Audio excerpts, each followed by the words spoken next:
కేవలం 4 గంటల్లో ఎలాంటి నొప్పి లేకుండా hair transplantation Keha skin and hair clinic. నమస్తే రమగారు. నమస్తే జయ. రమగారు, ధనుర్మాసంలోకి వెళ్ళబోతున్నాం కదా. కార్తీకం తర్వాత వెంటనే ప్రారంభమవుతుంది కదండి. ఈ మాసం యొక్క విశిష్టత, అవలంబించాల్సిన విధి విధానాలు ఒక్కసారి మాట్లాడుకుందాం. కార్తీక మాసం తర్వాత వచ్చే మాసం మార్గశిర మాసం. అయితే మార్గశిర మాసం రాగానే ధనుర్మాసం కాదు. మార్గశిరంతో సంబంధం లేదు దానికి. మార్గశిరంలో ధనుర్మాసం ప్రారంభం అవుతుంది. మార్గశిరమే ధనుర్మాసం కాదు. మార్గశిరంలో ధనుర్మాసం ప్రారంభం. మరి అప్పుడు మాసం అని ఎలా వచ్చింది? చెప్తాం అది చెప్పాలి. మొన్న ఎవరో కూడా అడిగారు, మామూలుగా మనకి మాసాలు ఇవన్నీ ఎలా వస్తాయి? చాంద్రమానం ప్రకారం, అంటే చంద్రుని యొక్క కదలికలతోటి మనం కళలు పెరుగుడు తగ్గుడుతోటి తిథులతోటి తయారవుతుంది కదా. అవును. ఇప్పుడు మనకి పాడ్యమితోటి నెల మొదలవుతుంది. అమావాస్య వెళ్ళగానే స్టార్ట్. పౌర్ణమి దాకా 15 రోజులు, పౌర్ణమి నుంచి మళ్ళీ 15 రోజులు అమావాస్య. అమావాస్య వెళ్ళంగానే మళ్ళీ నెల పొడుపు తప్పకుండా చంద్రుడు. అమావాస్య వెళ్ళంగానే చంద్రుడు అమావాస్య నాడు ఏమీ కనపడ్డు. మా పాడ్యం నాడు ఏదో ఎటాగో ఉంటాడు. తర్వాత స్లోగా కనపడడం మొదలు పెడతాడు. చంద్రుడి నడకతోటే మన మాసాలన్నీ తయారవుతాయి. ఆలోచించండి, అంతే కదా. అవును. అయితే ఇప్పుడు ఇందులో మళ్ళీ మనకి సంక్రమణం అనేది ఒక ప్రత్యేకమైన పాయింట్ ఉంది. ఈ సంక్రమణం మనకు ఎప్పుడు రెగ్యులర్ గా మాట్లాడుకుంటాం మనం. మకర సంక్రమణం. ఈ సంక్రాంతులు, మకర సంక్రమణం ఒకటే కాదు, ప్రతి నెల సంక్రాంతులు జరుగుతాయి. సూర్యుడు రాసులు మారతాడు, చంద్రుడు మారేవి తిథులు కదా. సూర్యుడు ఒక్కొక్క నెల రోజులు ఒక్కొక్క రాశిలో ఉంటాడు. 12 రాశుల్లోకి మారతాడు సూర్యుడు. ఈ మన కార్తీకం ప్రారంభంలో తులా సంక్రమణం, వృశ్చిక సంక్రమణం జరుగుతాయి. ఇదేంటంటే సంక్రమణాల్లో కూడా మనకి పెద్దవాళ్ళకి తర్పణాలు పిలిచే వాళ్ళు సంక్రమణ కాలంలో కూడా తప్పకుండా చేయాలి. సంక్రమణ అన్నప్పుడు కూడా ఉపవాసం ఉండాలి. మనం క్యాలెండర్ ఫాలో అవ్వడాలి, పంచాంగం ఫాలో అవ్వడాలి మానేసింది ప్రజ అంతా. అవునండి. ప్రత్యేకంగా కొన్ని మనమే టీవీలలో మనలాంటి వాళ్ళు యూట్యూబుల్లో పడి ఏవో చెప్తే కొన్నిటిని పట్టుకుని అవే పిచ్చి కింద అయిపోతుంది తప్పిస్తే అసలు ముఖ్యమైన వ్యవహారాన్ని మనం చూడటల్లా. సూర్యుడు సంక్రమణం చెందినప్పుడు సంక్రమణపు రోజు మనకి క్యాలెండర్లో కనపడుతుంది క్లియర్గా, ఫలానా రోజు సంక్రమణము అని.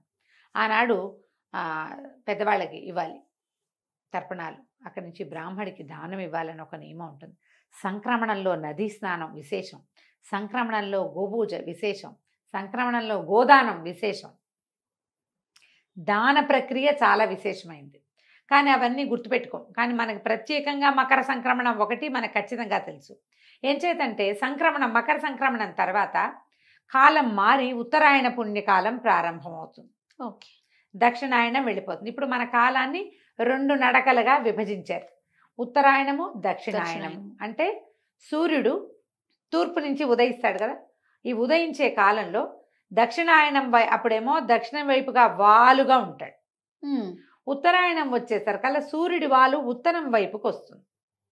ఇవి దేవతల యొక్క రాత్రి పగలుగా చెప్పబడతాయి. ఓకే. దేవతల యొక్క నిద్రాకాలం దక్షిణాయనం, తెరిపి కాలం, వాళ్ళు తెలివిగా ఉండే కాలం ఉత్తరాయణం. ఓకే.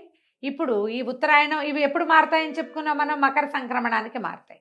ఈ మకర సంక్రమణానికి ముందున్న సంక్రమణము ధనుస్ సంక్రమణం. సూర్యుడు ధనుర్రాశిలోకి మారతాడు. ఇది ఎప్పుడు వచ్చినట్టు? దక్షిణాయనం తాలూకు చివర, ఉత్తరాయణం తాలూకు మొదటి భాగానికి ముందు. అందుకని దీన్ని ఎలా పరిగణించాలి? ఒక దేవతల యొక్క రోజు యొక్క తెల్లవారుజాము. ఒక్క రోజు యొక్క తెల్లవారుజాము. తెల్లవారుజాము అంటే ఎప్పుడు? సూర్యోదయాత్ పూర్వకాలము చాలా ప్రభావవంతమైన కాలం. మనం బ్రాహ్మీ ముహూర్తం అని చెప్పుకుంటాం. తెల్లవారుజామును లేచి 10 నిమిషాలు చదువుకుంటే బుద్ధి వికసిస్తుంది. తెల్లవారుజామును స్నానం చేయటం, తెల్లవారే లేవటం, ఇది ఆ తెల్లవారిగా పరిగణించాలి మనం ధనుర్మాసాన్ని. ఇప్పుడు సూర్యుడు ధనుర్రాశిలోకి మారతాడు. ఓకే. ఇప్పుడు మార్గశిరం మొదలవగానే అవదు. మార్గశిరం ఎట్లా మొదలైంది?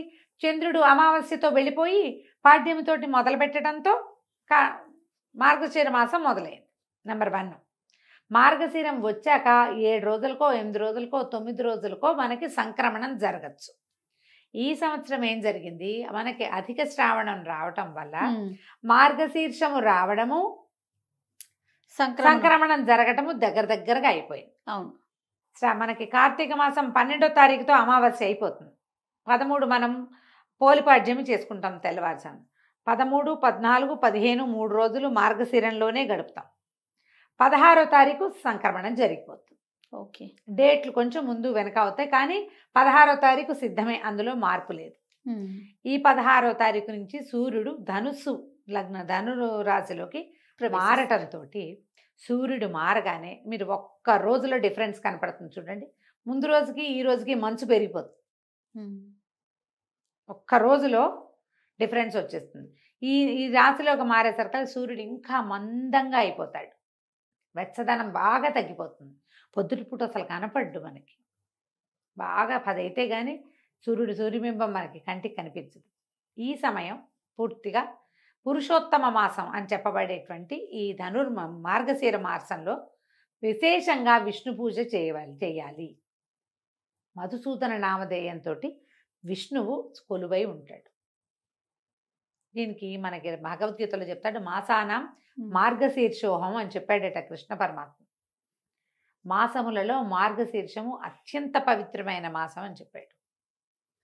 దీనికి ముందున్న కార్తీక మాసంలో శివ పూజలు చేస్తూ కార్తీక దామోదర ప్రీత్యర్థం అని చెప్పుకుని పూజ చేసుకున్నాం మనం. అవును.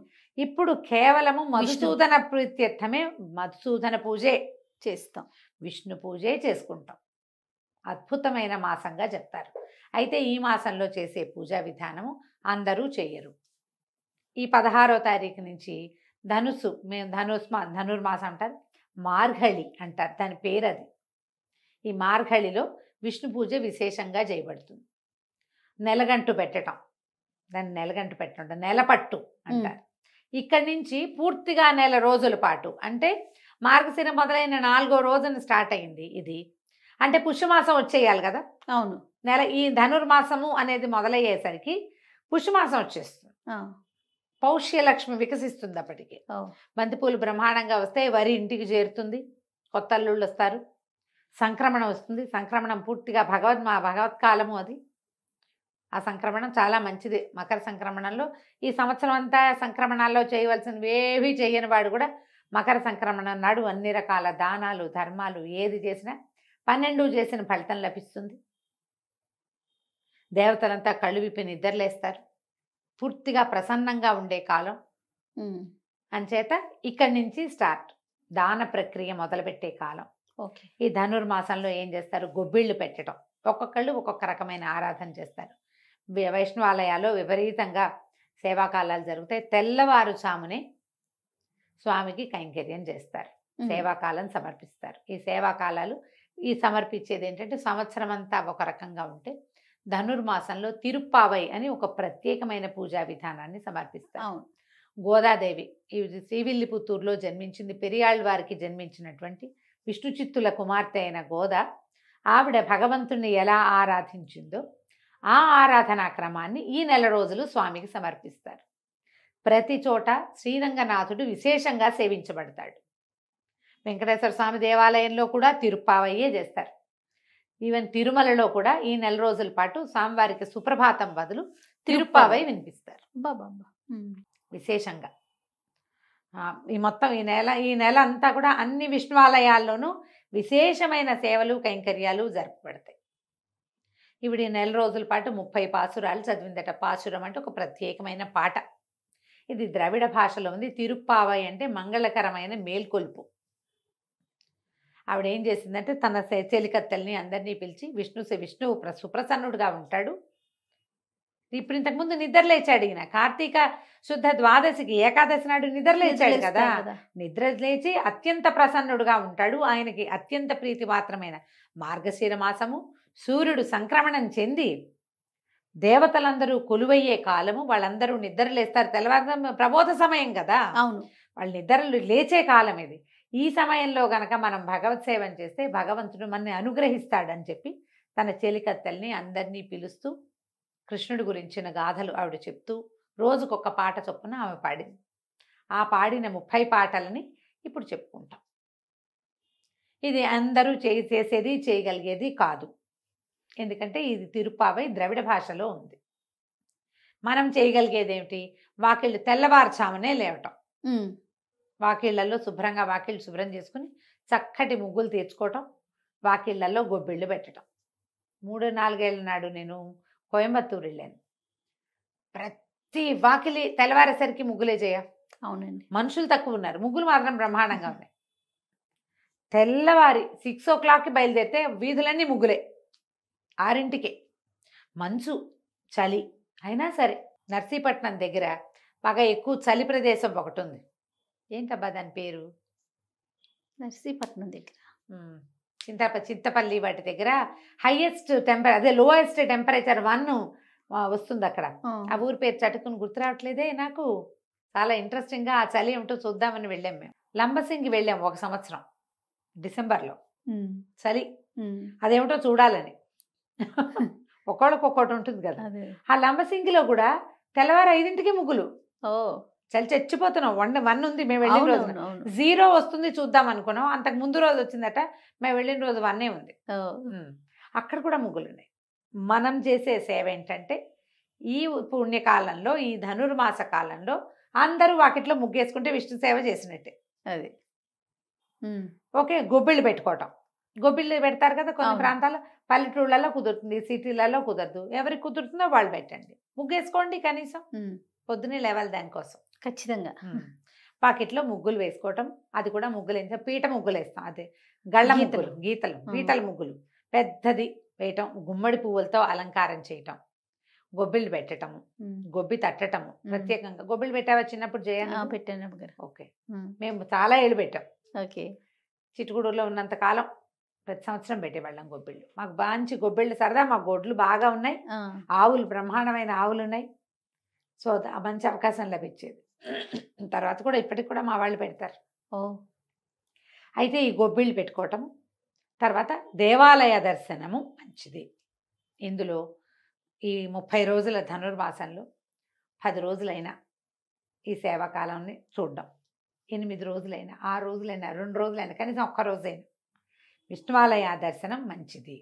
ఓకే. ఎలా అవకాశం ఉంటే అట్లా. ఇప్పుడు తిరుపావై చెప్పడం, నాకైతే తిరుపావై రాదు. ప్రతి సంవత్సరం నేను అడుగుతూ ఉంటాను, మీరు ఇదే చెప్తున్నారు.